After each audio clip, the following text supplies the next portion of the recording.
I'm Mike Hart. Here's a look at some of the stories we're following. The Bakersfield City Council has approved a proposal to help the homeless center deal with a rising number of people out on the streets. The City Council approved the remaining $200,000 of a $400,000 request last night, months after the county approved similar funds. The City Council was reluctant to approve the emergency funding since the upcoming budget was approved back in July.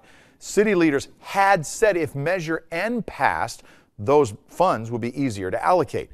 Well, Measure N recently passed by a thin margin, and last night the council granted the homeless center that increase in funding.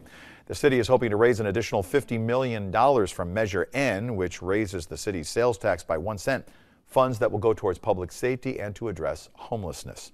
The Nutcracker coming to the Fox Theater for one night only tonight. Actually, it's the Moscow Ballet's performance of this holiday classic. Curtain goes up at 7:30. The Nutcracker, of course, is known for its lavish costume, dancing puppets, 60-foot growing Christmas tree, etc., etc. Tickets still available. You need to go to BakersfieldFox.com. They start at $28. And another winner in the 12 Days of Christmas presented by the Town and Country Village Shopping Center. Congrats to Jacob Winterset for winning a number of prizes. Don't forget, we've got several more winners to announce right here every morning on 23 ABC. Let's bring in Elena right now and get a look at today's forecast. A little chilly? A little chilly. Starting off this morning in the low 40s as the sun is coming up. We'll have some upper 40s mid-morning, some low 60s by our lunch hour. High thin clouds coming through Northern California, but high pressure is building. So with that, we get sunshine, stability, and return to the 60s. That's very nice. 62 officially here in Bakersfield this afternoon with moderate air quality.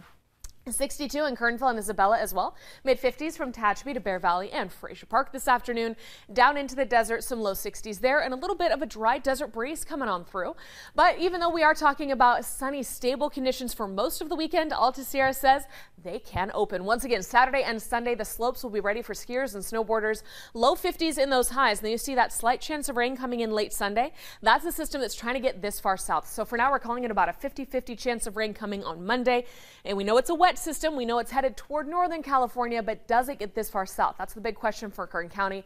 We will have breezes and cold air coming in behind the system, and then back to the 60s for the end of next week as winter officially begins next Friday. Sounds good. Thank you, Elena. That's what's making news this morning. We'll have another update for you later today. Have a great one.